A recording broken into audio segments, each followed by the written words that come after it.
Hey guys, it's Mitch. How's it going?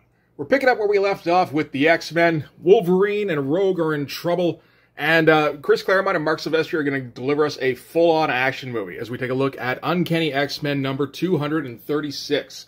So just before we get into it, if you enjoy the channel, if you feel like you might want to help out a little bit, go subscribe to my Patreon. Links are in the description, gives you early access to everything I do, helps out the channel, and helps to buy new comics. So when last we left our intrepid mutant guys, Madeline and some doctor she was flying around had been kidnapped by some previously unknown mutants, who turned out to be representatives of the island state of Genosha. We don't really know what the Genosha is at this point, but apparently it's bad news. There was a big old punch-up between the X-Men and a bunch of Genoshan soldiers, which ended with Wolverine and Rogue being teleported away from an Australian hospital and to who knows where. Who knows where, of course, being to a Genoshan facility. So that's where we're going to kick things off, so we might as well get right into the cover here. That's a pretty great one. Striking image, couple of Genoshan soldiers with their prize catches. Really great figure work. Like, from the poses on these guys here to Rogue and Wolverine being strung up, and remembering to get Wolverine being the tiny guy. No, that's just kind of excellent all the way through. Even got to frame them a little bit with, you know, the actual frame of the truss here, as well as getting a Dutch angle just by putting the photo down, not aligned with the borders of the cover. Get the bullets. It's all absolutely great stuff, actually. So let's open her up and see how it goes. So yeah, we're going to kick things off with a bang. This, of course, is brought to us by Chris Claremont as the writer, Mark Silvestri as the penciler, Dan Green as the inker. This is one of the bi-weekly issues, but because Rick Leonardi was the one who drew the last one, I feel like Mark and Dan still got a little bit of extra time to make sure this looked good.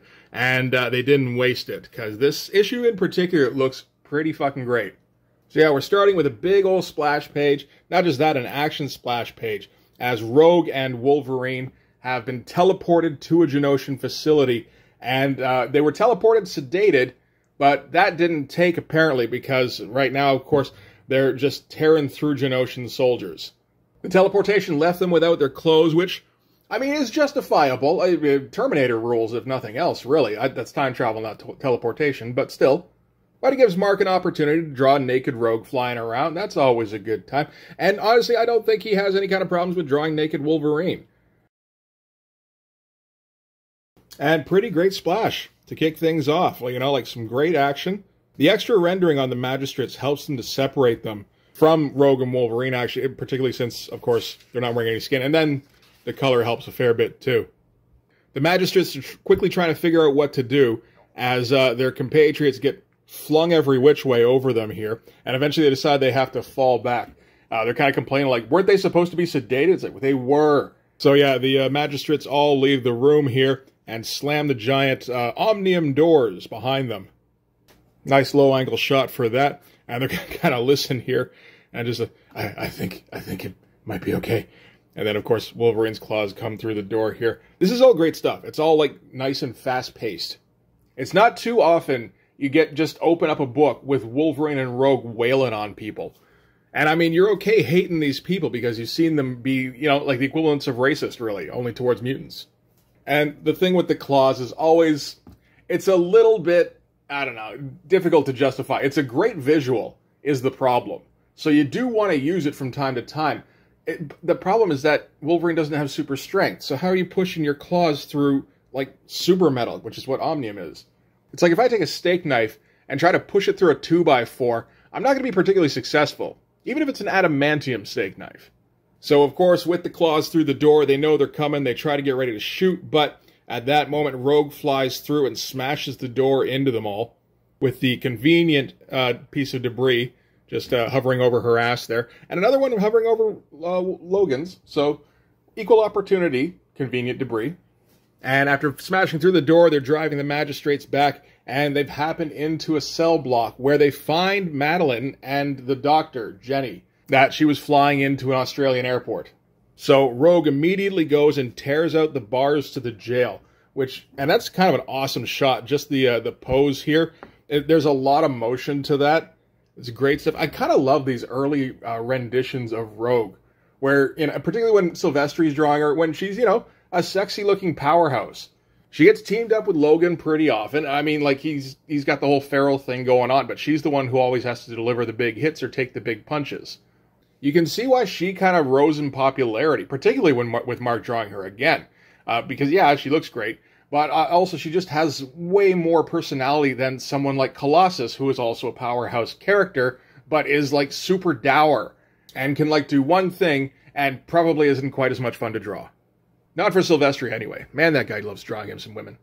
So the magistrates try to rush Rogue and grab her. The problem, of course, is that she has no clothes anymore, so her entire skin is exposed, so they have to grab onto her skin. They don't know not to. And she immediately starts draining their life force.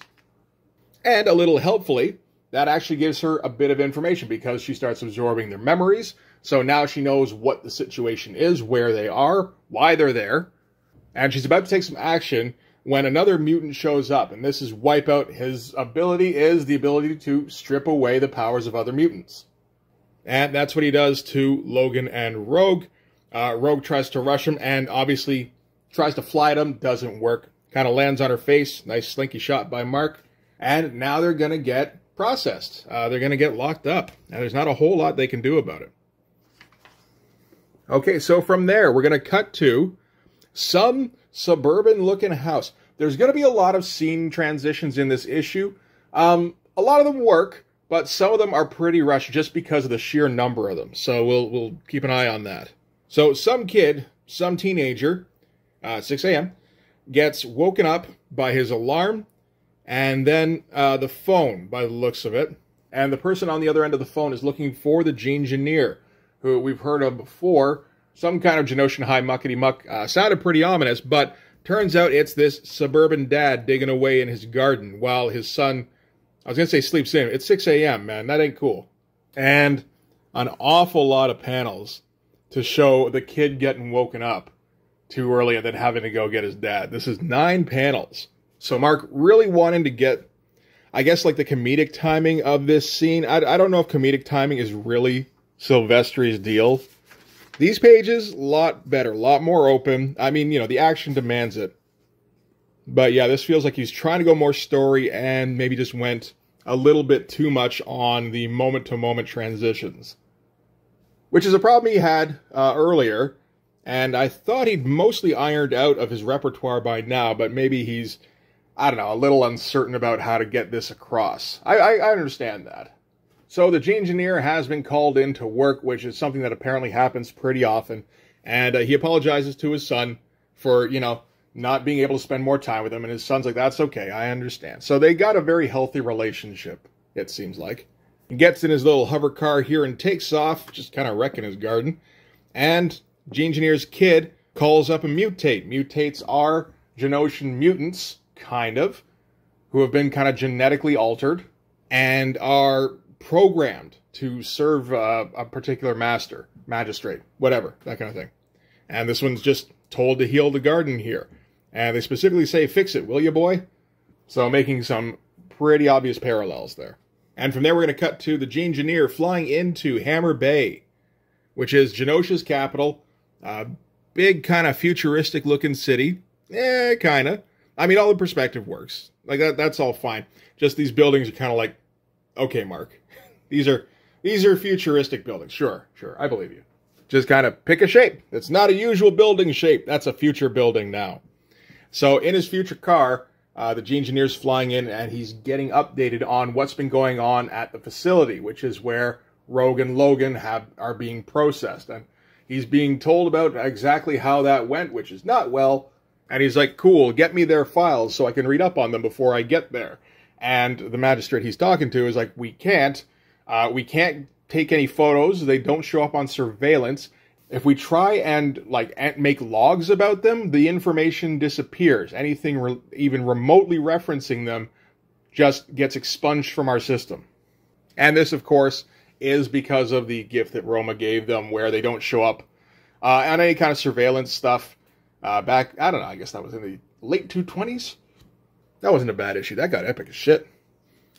So he's going to have to fly in and see it for himself. You get some kind of overtones of the Emperor landing in the Death Star, where he shows up on his future car, gets the Genoshan magistrates lined up before him, and he's met by his #1 magistrate, I suppose. So the Gene-Engineer is going to go down to the cells and look in on them, which is something he has to do in person, of course, because they don't show up on camera. Logan's lying on his cot, and he apparently is not doing well. It seems the Genoshans kicked the living shit out of him when he was being processed. They're both in the mutate kind of jumpsuits, so that's the plan for them going forward. And, of course, the Genoshan magistrates aren't fond of mutants. They're mutant racists. So they were pretty rough when they were handling them into their cells. And checks in on Rogue, and she's full-on fetal position, like non-responsive in the corner. And his second-in-command informs him that turns out some of her officers took a few liberties when she was being processed, which sounds like, oh, really? In this comic? And it's not that, though. It's just that she was handled pretty roughly when she was put in her cell, and she didn't have the power to fight back, which is not something she's used to anymore. They'll get into that more a little bit later in the comic, but the Gene-Engineer replies to her saying, okay, I expressly said no one is to be injured, so there's going to have to be some repercussions for this. And then they spitball a little bit, saying, you know, their friends are going to be coming, because we got the shit beat out of us by a bunch of other mutants when we were in Australia. And they were able to pop in and out pretty easily, so I think we can expect them here shortly. Pretty good page. Exposition dump, you know. But it's a pretty well-executed one. The dialogue is pretty interesting. Kind of a haunting shot here, with just the slot from the light over the huddled-up Rogue, which, you know, at this point you're not used to seeing. Like, Rogue is always, like, not only just powerful, but also super confident. And, you know, just seeing her completely cowed is actually pretty rough. So now we're going to jump again. This is back to Sydney. So this is at the police station where the magistrates who invaded the hospital because they were stealing babies.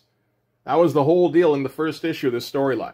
They're stealing babies so they can take them back to Genosha, and if they're X-gene positive, I believe. That was the deal in the first one. Oh, shit, I just remembered. Yeah, the beginning of the last issue was a baby getting placed on a plane that did go to Australia. And it turned out that the father was X-gene positive. He's a mutant. So this one is too. So that's probably the baby they were looking for. Okay, I didn't make that connection at the time. Shit. I was just like, oh shit, not only are they racist, they're baby-stealing racists. That's the worst kind. Anyway, I got all sorts of sidetracked there. So the magistrates that were defeated by the X-Men at the end of the last issue are being held in the Sydney Police Department here. And that trio of mutants that we saw earlier, this is the Press Gang, which is not a bad name, really, for a group of villains that, you know, put mutants into slavery. That's pretty good. But they're showing up to bust out the magistrates that are being held. The only problem is they get there a little too late, because the X-Men teleport into their cell. Storm grabs the first one here, and they're here to find out where their friends are and what the fuck is going on. Storm has been acting like really cold lately, the last few issues. Like, there's been a lot of shit going down since X-Men 200 when she was officially named leader of the X-Men.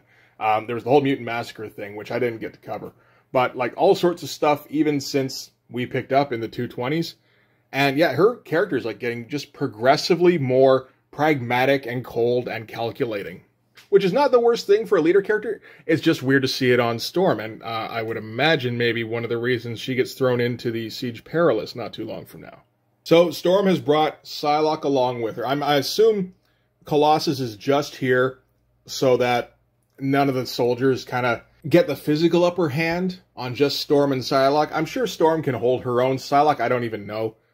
But this is really Storm and Psylocke's show. Psylocke immediately dives into one of the Genoshan soldiers' minds. Very cool drawing, like very cool representation. Not dramatically lit, but not like overly so. And so yeah, Psylocke delves into his mind, which is represented by the butterfly thing that kind of represents Psylocke floating through this cave and ending up in a pretty awesome looking montage piece here, where we get a pretty good summation of what Genosha is. So Genosha, of course, is built on the backs of slave labor. The slaves in question are mutates, which I already said. I said it in this video. Genetically altered mutants. But yeah, no, really good. Because I feel like I've seen a lot of montage pieces or mosaic pieces recently. Sometimes they do all right, sometimes they don't. This is the best one I've seen in quite a while. Like, I'm thinking of, like, the Ron Lim piece in Thanos Quest, or even the Platt piece in Extreme Prejudice. I think there were a couple in Extreme Prejudice, but the Platt one stands out to me. And which was good, but not this good. This is very well done. It kind of takes seeing a really good one to just see what you can do with them. And then you can go, oh, okay, yeah, that other stuff was actually not, no, it wasn't very good at all. We could have come up with so much better for the Reality Stone. Oh, well. So yeah, Psylocke gets a quick tour of the Magistrate's mind, or, you know, of what Genosha is, really, and comes out of the telepathic link just absolutely furious and ready to murder. And Colossus has to kind of snag her and put a stop to her. I guess that's another reason to have Colossus there. He is the compassionate one, right? But they have what they need anyway, because now they know where they need to go in order to find their friends. So the X-Men are just going to teleport right out of there. And in the meanwhile, the press gang have broken into the prison and are making their way to the magistrates that got captured here. But yeah, fucking great couple of pages. Like, this whole thing is unbelievably good. And this one here, there's some really good little bits all over the place. Like, just Betsy's expression when she comes out here. There's a bit of extra speed, it feels like, to this particular drawing, which is kind of the Mark Silvestri Dan Green special. But that gives it a little bit of extra intensity. The shot here of the X-Men leaving is really good, with just a little bit of dramatic lighting on Psylocke and Storm here. Get all your speed lines and shit. It's nice and dynamic. It's good stuff. So the X-Men return home to Australia, come flying out of Gateway's portal. Great shot. You know, and with the small figures, Silvestri goes pretty quick on the rendering. Like, well, I mean, like, there's no real rendering, but for the figures themselves, they become more shapes, and it becomes a much faster image, which makes it, again, more dynamic. And so they quickly fill the other X-Men in one panel, where we don't get any dialogue, because we don't have time for that in this issue, and then they're off again. So that's one of those scene transitions that, for me, doesn't work. It's too fast. The scene itself, honestly, I don't think is necessary. Because, I mean, if you did it as dialogue, you're just reiterating information we actually, like, literally just got. So you can't do it that way. And this doesn't work either. And do you really need to see the X-Men returned home to get the other X-Men? Or if the X-Men just leave and then later on reappear, but with more X-Men, do we just know this happened? I think that's kind of the case. This didn't need to be here. But below the surface, in what is effectively the X-Men's headquarters, yeah, there's all the tech shit there, because they took over the Reavers? It was the Reavers. Okay. Their old headquarters. And one of the computer screens flicks on, and some entity is trying to reach out, and this is Nastir, who will become very prevalent in a few issues. And at the moment, at least, he's being very polite. He's like, Sim told me to get in touch with you regarding some special merchandise you're interested in, but since you're not about, I'll ring back later. Have a nice day. So this leaves her a polite little message, because he's trying to get in touch with Madeline Pryor, of course. Cool shot of just, like, weird-looking fucking biotech. That's about proper for the Reavers. So it almost feels like the whole reason for this particular sequence to be here is because this sequence is good and needs to be here and doesn't need to be any longer. So maybe it just needs something else to take up space on the page? I don't know. I guess in the end, it's not exactly like, oh shit, we got to see Mark Silvestri draw more X-Men. I'm so fucking sick of that. So, another transition. Like I said, transitions abound. Where the Engineer's kid, who, his name is probably mentioned earlier, but I didn't catch it. Philip. It's Philip. All right. So, Philip is running through the suburban neighborhood he lives in. Although, I guess it's not too suburban, because some of these houses, like, you just get a glimpse of some of them, but they look pretty swanky. Which stacks up, because from all we've been able to find out so far, the Engineer is extremely high-ranking in whatever political scheme is going on in Genosha. So yeah, he's out for a run. I do get the impression, actually, that he isn't as young as I originally thought. He's not a teenager, I don't think. Maybe he's in his 20s, but still pretty naive. And as he's running, a whole bunch of Genoshan future cars go zipping past him. Awesome shot. All the speed lines and everything. And they're closing in on Jenny's house. which confused me for a moment the first time I read it. The only Jenny we know is the doctor that Madeline Pryor was flying around in the last issue. It's like, well, what? Oh, so wait, he knows her. Oh, well, okay. Because, yeah, she was said to have had some ties with Genosha. There was something about she faked a test or something. So, yeah, apparently, you know, Phil knows her and knows her family, who are getting boxed up and taken away. They're under arrest. And he protests because, you know, I know these people. These people are okay. The dad in question, he's a minister. You know, these are all... So I take it this whole neighborhood is all of the political figures, essentially. Or the equivalent of nobility, anyway.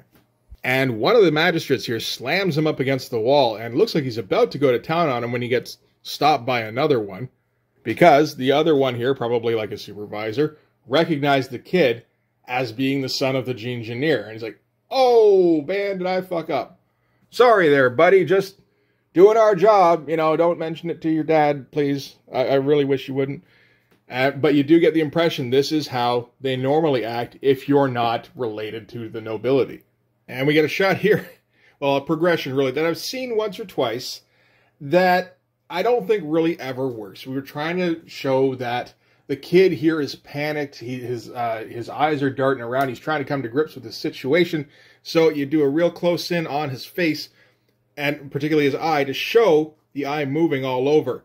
The only problem is you can't really do it without the guy looking like he's wall-eyed. Mark tries to get around it by zooming in on the kid's face, but it's still, yeah, it looks kind of goofy. It's always just interesting to see somebody like Mark Silvestri do some things that don't work. Like at this point here, he's still pretty young. He's an up-and-coming superstar and everything, but he's still prone to the odd kind of inexperienced mistake. Which is still a far cry off from a year or two from now when we're going to get up-and-coming superstars who make nothing but inexperienced mistakes and then don't address them for their entire careers. I don't know who that could be, though.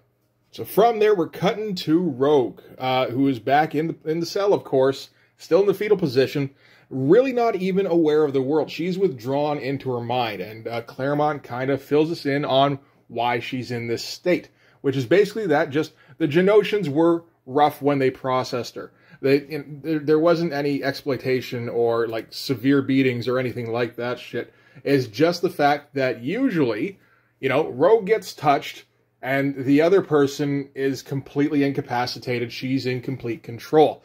And in the meantime, she's been thinking about for years, it would be so great if I didn't have these powers, at least for a while. And I could touch somebody, I could hold somebody, I could smooch them. It'd be so great. And then the first time since she's got her powers have really, you know, kind of been in full swing, that they get switched off and, you know, she's manhandled essentially.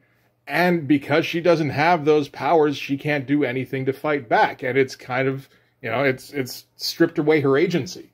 And inside of Rogue's mind, she finds herself on abandoned city streets. Great shot here with her just like silhouetted against like a really moody, kind of like film noir almost looking landscape.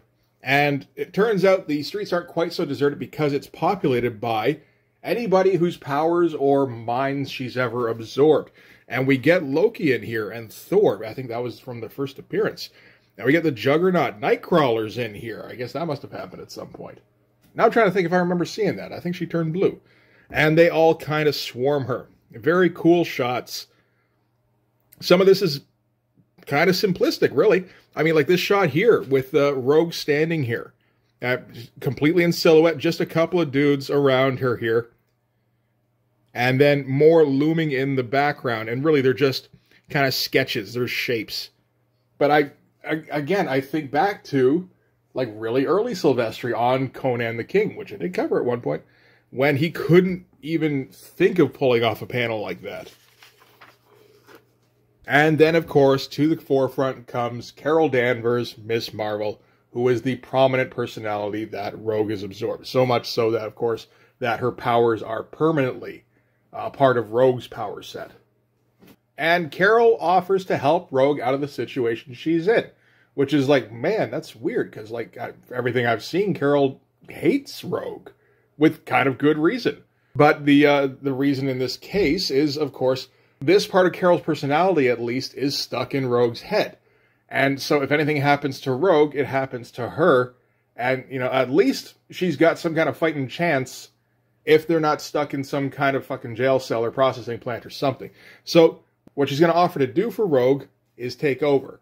I imagine because Carol Danvers is just a more resourceful person than Rogue would be without her powers. You know, a better fighter, that sort of thing. More assertive, I guess. And Rogue's like, well, how do I know if I hand over control, you won't just keep it? And Carol's like, I should. Only fair, you've been kind of dancing around with my powers for years. It should really be my turn now. But as it is, you've got no choice. So Rogue accepts and opens her eyes, only it's not her behind her eyes. The magistrates come in to take her out for processing. And again, they're not going to be particularly nice about it because these are the guys that got their life force absorbed by Rogue, so they got knocked out, and they're not too happy about that shit. And they've been told by the G-Engineer and his second in command to, you know, they got to stay hands off on Rogue. They're just not going to listen. So again, giving us a good reason to hate the people that are going to get the shit beat out of them in a second. And Carol or Rogue starts in on them immediately, elbowing the one guy in the stomach here, and then big old knee to the chin. And spinning roundhouse to the woman here. Pretty good stuff. So yeah, just a bit more physically capable than Rogue when just a normal person. So she steals the magistrate's uniform and pops in on Wolverine. Assuming that he's playing possum. And it turns out, no, he's not. He rolls over and he's a fucking mess. So he got worked over by the guards and he's not healing. But he's still Logan, you know, and as soon as she speaks, he recognizes that that's not Rogue talking. Which is some fun stuff. I mean, he was teammates with Carol before Rogue even joined the goddamn team, right? And she kind of fills him in on the plan about how they're busting out now. He's like, you go ahead. I'll only slow you down. And of course, she's like, I'm not leaving you behind. Maybe not the best shot of a busted up Logan. But, you know, I mean, it gets the job done. You kind of know what's going on, at least. So anyway, shortly thereafter, they are walking out of the jail cell. Logan actually points out a good thing, which is that you shouldn't have left the magistrates in the jail cells, because if they look in, what they should be seeing is empty jail cells, because we don't show up on surveillance. Carol comes back with, it'll be fine, because they're not going to be thinking, so if they see people sleeping in the cells, it won't even register for them. So you get the feeling Carol's a little bit reckless. They pop by Madeline and Jenny's cells only to find that they're no longer in them. So whatever plans they had for Logan and Rogue, I think we have to assume that they're proceeding with Madeline and Jenny first. Meanwhile, again, back at the G-Engineer's home, his son is doing some research on the computer. He's busted into his dad's computer, actually. And he's looking up Jenny Ransom, which is the girl the doctor got kidnapped, kicked this whole thing off. And sees that she's been slated to be re-engineered, I suppose.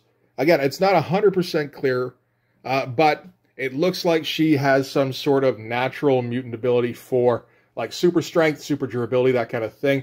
And they're going to tweak her genetics so that she's better at working in mines, essentially, so she can like withstand like super high heat. And then, of course, G-Engineer himself pops in, says you shouldn't be on there. And we find out that the kid, he says he's practically engaged to Jenny, so that's kind of the first hint I got, like, oh, he's a little bit older. And G-Engineer has to break it to him that, no, she's actually a mutant, because the kid's position is, we took the test at the same time and she passed. And he's like, actually, no, unfortunately, that's not what happened. What actually happened was that her father, the minister, swapped her file with another girl's of her age. And, she walked away scot-free. Meanwhile, the girl that we were working on, we were doing gene modification, which is what we do on all mutates. She died on the operating table because turned out she wasn't a mutant. And, normal people don't survive that process. So that's why her dad's getting arrested. That's why we went and extradited her. I mean, it would be one thing if she just escaped. But she didn't do that. She also caused the death of an innocent girl. And the kid's like, you can't do that, though. I love her. It's like, I've already done it. So, yeah, this has been our first look at the G-Engineer, really. And it's an interesting character, because he's that kind of guy who's, I'm sure, believes himself to be morally upright. you know, he certainly kind of plays that part where he's the good father, and he's providing for his people. He's just completely exploiting a powerless second class that can't fight against him. And the reason why is because that's how things are done around here, you know. So then we're going to jump again, jumping all the time. This is back to the Gene Engineer's lab, where they're going to be doing the modification process. And they got Madeline on the table here, and they're marveling at the fact that she doesn't show up on any of the monitoring equipment. And while she's on the table, one of the monitors sparks to life, and it's that Nastir guy, the demon-looking thing, who has found Madeline, finally. And he's basically like, oh, is this a bad time? And she says, like, you get the feeling she's unconscious. And she's just like, later. And he's like, you got it. And blows out the monitor. And that we're cutting out again. So interesting sequences. And this, of course, is all rocketing towards Inferno, which is in a few issues. Cut back again to Logan and Carol, because why not? Cutting's what we do. Cutting's what Logan does. Pops his claws when they get too close to some magistrates. That probably hurts without a healing factor. And then they get into a dust-up. Wolverine isn't a whole lot of use, and then he gets socked in the face, so he's even less of one. But at least the guy who punched him got hurt worse, because he does still have a whole bunch of metal under his skin. And Carol, in Rogue's body, has to carry him off to one of the future cars, and, you know, shooting back over her shoulder and everything. That's good stuff. It's a tough pose to draw, really. Loads Logan up on the plane, shooting back at all the magistrates. Nice shot here. And then they take off, and they're going to go and regroup, essentially. They're in rough shape. They don't have any powers, but they're going to find their way back to their headquarters, find a way to get their powers back, and then find a way to get back to Genosha and take out, I suppose, Genosha, so that they can get Madeline back. And that's where we're going to leave things off. A bit of a rushed ending, but again, there's this issue seemed to have some pacing problems, but there's a whole lot packed into it for just a regular size issue. And most of the art is pretty spectacular throughout. Anyway, we get an ad for Inferno. This is the first one we've seen. Sim, Mr. Sinister, Nastir, sometimes good planning takes a lifetime. Okie dokie. And Mr. Sinister, of course, at this time is like the mysterious new villain who shows up and looks fearsome, but nobody knows anything about him, really, because he's only been around for like a year or so. Okay. So that's going to do it for Uncanny X-Men 236. That's a pretty good issue. Quite a bit of action, it feels like, particularly for a Claremont story. And, you know, still got a lot of information, but it was able to keep it interesting, which doesn't always happen when you get a whole lot of exposition. And yeah, all of that, and a pretty kick-ass cover to boot. You can't really go wrong, can you? Anyway, so yeah, that's going to do it.